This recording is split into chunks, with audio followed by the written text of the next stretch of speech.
بسم الله الرحمن الرحيم الحمد لله والصلاة والسلام على خير خلق الله محمد وعلى آله وصحبه ومن والاه. رب اشرح لي صدري ويسر لي أمري واحلل عقدة من لساني يفقه قولي. ربنا لا تزغ قلوبنا بعد إذ هديتنا وهب لنا من لدنك رحمة إنك أنت الوهاب. خۆشەویستان، لە بابەتی بنچینەکانی پەروەردەی منداڵ باسی دوو خاڵمان کرد لە زنجیرەی پێشوو. ئەویش بریتی بوو لەوەی کەوا خاڵی یەکەم بریتی بوو لەوەی کەوا پێدانی مافی منداڵ. بنچینەی دووەم باسمان کرد پاڕانەوە و دوعای خێرکردن لە بۆ منداڵ، هەر وەکو پێویستە هەموو دایک و باوکە خۆی بە دوور بگری لە دوعای شەڕکردن لە منداڵ. پێغەمبەری خوا صلی الله عليه وسلم دەفەرمێ لا تدعوا على أنفسكم، دوعای خراپ نەکەن لە خۆتان، ولا تدعوا على أولادكم، وهروها دعای خراپ مەکەن لە منداڵەکانتان، وهروها پێغەمبەر دەفەرمێ صلی الله عليه وسلم و دوعای خراپ مەکەن لە ماڵەکانتان. کاتێک کە ئینسان تۆڕە دەبی زۆر دایک و باوکەی بە هەموو نەوعەک دوعای خراپ و شەڕ لە منداڵەکەی دەکا، ڕەنگە منداڵەکەی تووشی بەڵاو کارەساتێک بی دەبێتە کەسەرێک لەسەر دڵی هەتا دنیا لە بیری ناچێتن. لۆیە پێغەمبەر دەفەرمێ ئەلا يوافق ساعة فيستجاب، دەفەرمێت کە نەوەک ئەو دوعای ئەتو دەیکەی لە کاتێک دابی کە کاتی دوعا گیرابوونی دوعایە ئیندە دوعایەکەت قبول بیت و منداڵەکە سیارە لێی بدەکات و دوعای لێ دەکەی، یاخود تووشی کارەسات و بەڵایەک بیتن یان بەدبەختیەکی توش بی هەتا دنیا هەموو ژیانی خۆی بە بەدبەختی و لا ساری و ناڕێکی ژیان بات لە بۆ توش ببێتە مای سەرهێشە و خەم و پەژارە. بنچینەیەکتر لە بنچینەکانی پەروەردەی منداڵ ئەویش بریتە لەوەی پێشەنگی چاک. دایک و باوک پێویستە بۆ خۆی وابیتن کەوا لە بۆ منداڵەکەی پێشەنگێکی باش بیتن. لۆیە تەمەشا بکە منداڵ تەمەشای گەورەی خۆی دەکاتن. منداڵی بچووک هەر لە منداڵیەوە تەمەشا دەکەی لە تەمەنی 2 ساڵە 3 ساڵە لەو تەمەنە بچووکەوە ئەو دایک و باوکە دەبنە پێشەنگێکی جوان لۆ منداڵەکانیان. ئەو منداڵە لاسایی دایک و باوکی دەکاتەوە، تەقلیدی دایک و باوکی دەکات و لە هەموو شتە چاکەکان و لە هەموو شتە خراپەکان نابینن. زۆر جاران کاتێک کە منداڵ تەمەشا دەکەی دەبینی دایکی یان باوکی نوێژێ دەکا، ڕاستەخۆ ئەویش دێتن سەری خۆی نوی دەکا، سەر لە سەجدەدا دێتن وەکو دایک و باوکی ڕادەوەستیتن. ئەوە چاولێکەریەکی زۆر چاکە، مای ئەوەی کە دایک و باوک دڵیان زۆر خۆش بی بەو شتە چاکەی. بەڵام کاتێک تەمەشا دەکەی دایکەکە یان باوکە شتێکی خراپ دەکەن، دایک و باوکەکە دەبنە پێشەنگێکی خراپ لە منداڵەکە، چونکە منداڵەکە چاوی لێ دەکاتەوە. دەبی ئینسان زۆر دڵتەنگ بی بەوەی هەوڵ بدە ئەو سفەتەی خۆی بگۆڕی بەرەو چاکە هەتا نەبێتە پێشەنگەکی خراپ لە بۆ منداڵەکەی. تەمەشا بکە ئیمامی ئەحمەد دەجێڕتەوە کە ئەبوو هورەیرە ڕەزا و ڕەحمەتی خوای لەسەر بێ دەفەرمێ ڕۆژێکیان پێغەمبەری خوا صلی الله عليه وسلم دەفەرمێ یەکێک قال لصبي تعالى هاکە، پیاوێک وتی منداڵێک وتی وەرە ئەو شتت پێ بدەمێ، ثم لم يعطه. لە پاشان کابرا کە بانجی منداڵەکەی کە لۆی بێتە کنی هیچی نەدایە، ئەو منداڵە هاتە کنی و هیچی نەدایە. دەزان پێغەمبەری خوا چی فەرموو صلی الله عليه وسلم؟ پێغەمبەر فەرمووی فەهیە کیذبەتون، دەزانی ئەوە بە درۆیەک لەسەرت حسێب کرا. لۆ پێغەمبەری خوا صلی الله عليه وسلم بە باوکەکە دەڵێ یان بەو پیاوە گەورەیە دەڵێ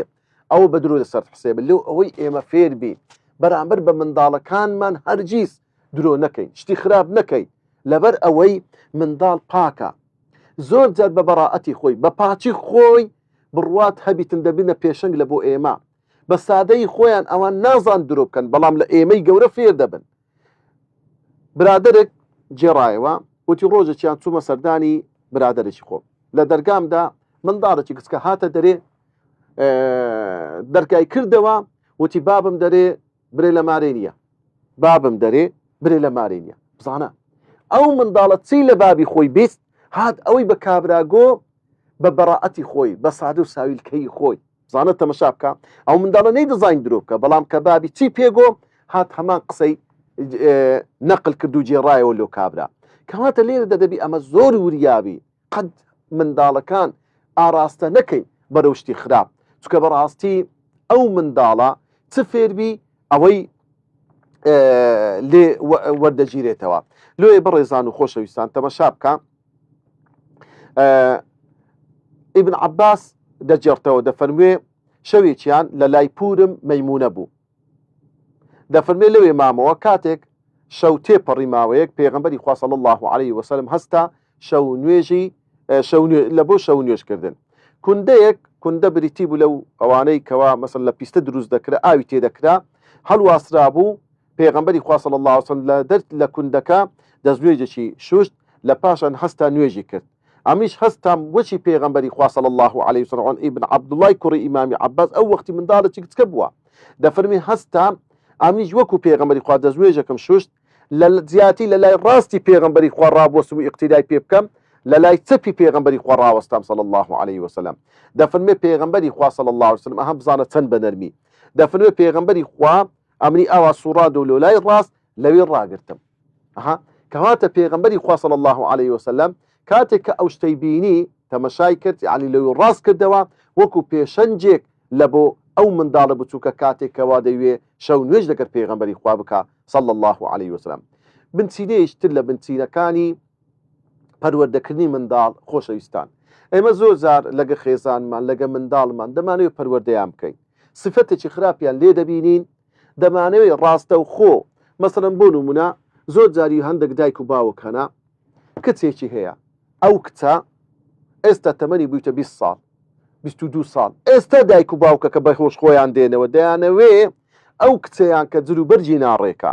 کە سەرپۆش لەسەر ناکە یان ئەو کوڕیکەوە چەندین ساڵە ئێستا تەمەنی بوویتە 20-25 ساڵ نوێژە ناکە دەیوێت لە ماوەی شەو ڕۆژێک ئەو منداڵە کچەکەی یان کوڕەکەی بگۆڕێتن ئەوە نابی بابە خۆمە عەسای موسامان لەکن نییە معجزە ئاساییەکە و سەر شتەکە بگۆڕی نا موسا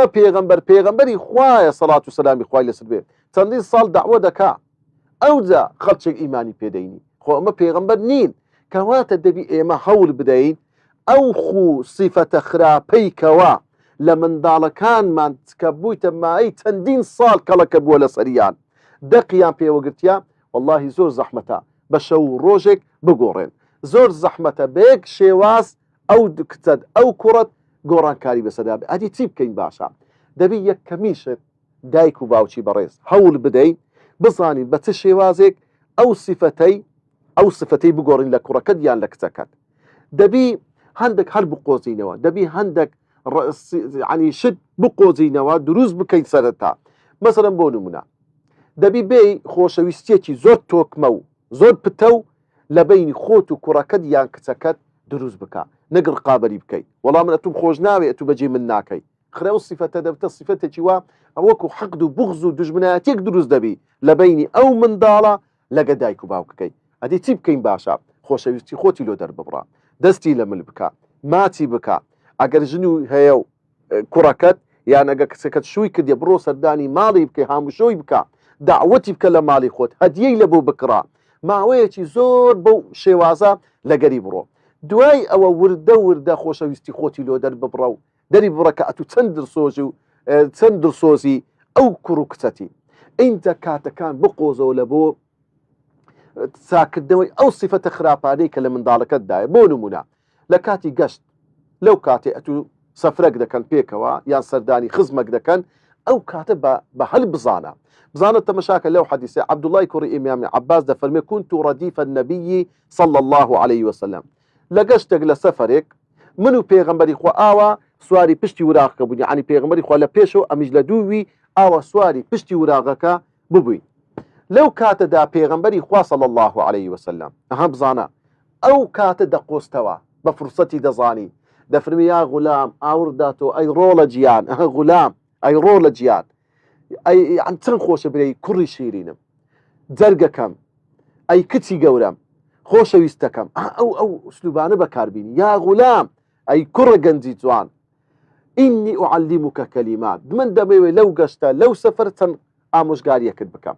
احفظ الله يحفظك احفظ الله تجد تجاهك پێغەمبەری خوا چەند ئامۆژگارێکی زۆر جوان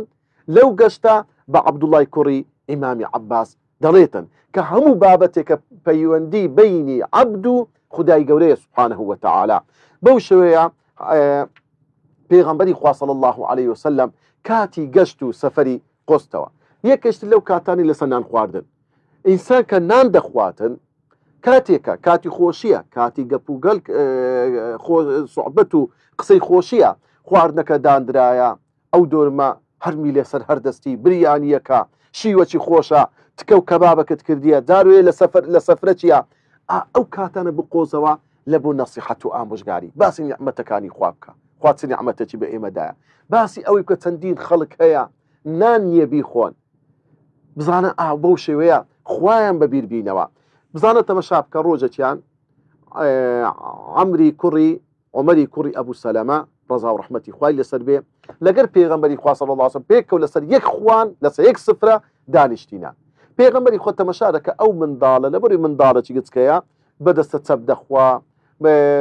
دەست دەجێڕی ئەو لای لۆ ئەو لای یعنی بە هەموو شێوازێک بە ناڕێکی نانەکەی دەخوا پێغەمبەری خوا صلی الله علیه و سلم زۆر بە شێوازێکی جوان فەرمووی یا غولام ئەی ڕۆڵە گیان سەمی الله ناوی خوای گەورە بینە کە نانت خوارد لە سەرەتا وەکول بیەمینیک بەدەستە ڕاستیش نام بخۆ وەکول مما یەلیک لە پێشە خۆشت بخۆ ئەو حەدیسە ئیمامی بوخاری و مسلم جێڕاویتیانە بزانە تەمەشا بکە کە هەر پێغەمبەری خوا صلی الله علیه و سلم حتا فێری ئوستوبی نان خواردن دەکاتن کەواتە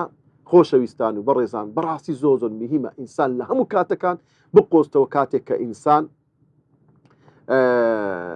لەگەڵ مار و منداڵەکەی خۆیتی کاتێشتر کاتێک کە منداڵەکە نەخۆشە پێویستیان بە نازە حەز دەکە ئەو منداڵە ئەتو زۆر بەوی ماندی بووی دەی بێ خەستەخانەی عملیاتەچی دەکەی شەو ڕۆژ لەگەری دەمینەوە لێی دەپرسی دەرمانی لە بۆ دەینی پارەی لێ خەرز دەکەی لەو کاتەدا حەز دەکەی منداڵەکەت عەطف و حەنانێکی زیاد دروستوە لە بەینی تو کچەکەت یان کوڕەکەت ئەو کاتەدا بقۆزەوە لەوەی نەسیحەت و ئامۆژگاری بکەی خوای بەبیر بینیەوە چونکە لەو کاتەدا ئینسان کە نەخۆش دەکەی حەز بە بێتاقەتی دەکا حەز بە بچووکی خۆی دەکا حەز بە بێهێزی خۆی دەکا لەو کاتەدا سیفەتە خراپەکانی بۆ ڕاستکەوە سیفەتە باشەکانی پەرەی پێ بدە تەشجیعی بکە لەسەر بزانە ئەنەس دەچێتەوە دەفەرمێ منداڵێکی جوولەکە لە دەور و بەر و نزیکی ماڵی پێغەمبەر صلی الله عليه وسلم نەخۆش کەوت پێغەمبەری خوا صلی الله عليه وسلم کە زانی ئەو منداڵە جوولەکەیە نەخۆشە هەستا چوە سەردانی لەو کاتەیدا پێغەمبەری خوا چوە سەردانی منداڵەکە نەخۆشە درێژ بووە باوکیشی لەگەری دانیشتیان پێغەمبەری خوا فەرمووی ئەستیم ڕۆڵە گیان لۆ موسڵمان ناوی بۆ ئوستوبە جوانە طبعا منداڵەکە تەمەشەی باوکی کرد باوکی وتی ئەطیع ئەبەلقاسم ڕۆڵە گیان بە قسەی ئەبولقاسم کە محەممەدە صلی الله عليه وسلم لەو کاتەدا ئەنەس دەڵێ ڕاستە و خۆ منداڵەکە وتی ئەشهد أن لا إله إلا الله وأشهد أن محمدا رسول الله شهادەی حەقی هینا لەو کاتەدا منداڵەکە وەفاتی کرد دیارە نەخۆشیەکەی زۆر گران بووە ئەنەس دەڵێ پێغەمبەری خوا صلی الله عليه وسلم هاتە دەرێ لەو ماڵەدا دەیفەرموو الحمد لله الذي أنقذه من النار سپاس لۆ ئەو خودایی کەوا ڕزگاری کرد ئەو منداڵێ ڕزگار کرد لە ئاگری جەهەنەم تەمەشا بکە قۆستنەوەی کاتی نەخۆشی لە بۆ منداڵەکە لە بۆ هەر کەسێک بە تایبەت منداڵەکانت خاڵیشتر کە کۆتە خاڵی ئەو زنجیرەیە باسی بکەین کە خاڵێکی زۆر گرنگە بەداخەوە دایک و باوکانێکی زۆر ئێستا لەو سەردەمی ئێستا ڕەنگە لەو خاڵی کەپتە خەمیان هەبیتن ئەویش بریتە لەوەی دادگەری و یەکسانی کردن لە بەینی منداڵ کچ و کوڕەکەت هەیە خۆشەویستان پێویستە داک و باب بەڕاستی دادگەر بیت دادوەری بکەن لە بەینی منداڵەکان و یەکسانی بکەن لە بەینی منداڵەکان بزانە تاوان دادوەری لەگەر یەکسانی دووشتی لێک جودایە دادوەری ئەوەیە هەمویان بەیەک چاو سیر بکە یعنی یەکسانی هەمووی بەیەک چاو سیر بکەیت بەڵام دادوەری ئەوەیە عەدالەت بنوێنی کو دوو کوڕت هەیە یەکێکیان لە زانکۆیە لە زانکۆ دەخینی لەو شارێکی کەس ڕەنگە بخینی بەڵام کوڕەکەی ترت بچووکە تازە لە سەرەتاییە دەکرێت هەردووچیان بەیەک شێوە مەسرف و خەرجیان بدێ نا ئەوەی لە شارێشتر دەخین و تەڵەبەی کۆلێژە مەسرفی زیاترە دەبی پارەی زیاتری بدێ ئەوە عەدالەت و دادوەریە نەک برێ وەڵای یەکسانی 5,000 دەمە توش 5,000 دەمەوی ئەخر بە 5,000 ئەو بەشی ڕێیەکەشی ناکە هەتا دەستەوە دوو کوڕت هەیە یەکێکیان لە کۆلێژی پزیشکیە یەکێکیان لە کۆلێژێکی ئاساییە ئەوەی کۆلێژی پزیشکە کە ئەرچی قورسترە مەصرفی زیاترە لێ دەبی زیاتر ڕەچاو بکرێتن ئەوە دادوەری یەکسانی بەڵام دەبی لەو منداڵەکان ڕوون بکەیەوە و بە هەمان شێوە لە بینی کچ و کوڕەکەت دەبی بزانی کچ و کوڕەکەت بە هەمان شێوە یەکسانیان لە بین بکەی لەوەی کەوا کێشە و گرفت دروست نەبیت لە بینی ئەو منداڵانە. ئاخر شت کۆتایی پێبینین ئەویش ئەوەیە ڕۆژێکیان پیاوێک هاتە خزمەت پێغەمبەری خوا صلی الله عليه وسلم فەرمی یا رسول الله من عەبدەکم هەبووە ئەو عەبدەم دایتە یەکێک لە منداڵەکانم ئەو عەبدەم دایتە یەکێک لە منداڵەکانم پێغەمبەری خوا فەرمووی ئەکل وەلەدیکە نەحەلتەه مثل هذا هەموو منداڵەکانت بەو شەو یەکێ عەبدەکت داینێ وتی نەخێر ئەی پێغەمبەری خوا پێغەمبەری خوا فەرمووی صلى الله عليه وسلم لا تشهدني على جور کەواتە ئەتوو ئەمن مەکە شاهید على جورین لەسەر شتێک کە نەعەدالەتیە پێغەمبەری خوا صلى الله عليه وسلم فەرمووی ئەیەسڕک ئەن یەکون إلیک في البر سواء پێت خۆشە هەموو منداڵەکان وەکو یەک لەگەرت باش بن چاکە لەگەر بکەن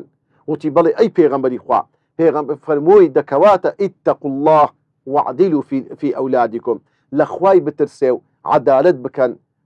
لەگەر منداڵەکانتان دادوەری مەکە زۆر داک و باپەیە دوژمن کاری دەخاتە بینی منداڵەکان ماڵێکی زۆر دەداتێ کە چێن ئەو کەیدی مەحروم دەکا ئەو جە دوعای خراپی لۆ دەچێ ئەو جە منداڵەکە ڕقابەری یەکتر دەکەن لۆیە خۆشەویستان بەڕاستی پەروەردەی منداڵ ئەو بنچینانە بنچینەی زۆر گرنگە لۆی کەوا دایک و باوک ڕەچاویان بکەن بۆی منداڵێکی ساڵح و باش و چاک بێتە دنیا واروها لە بەریان بحەسێنەوە.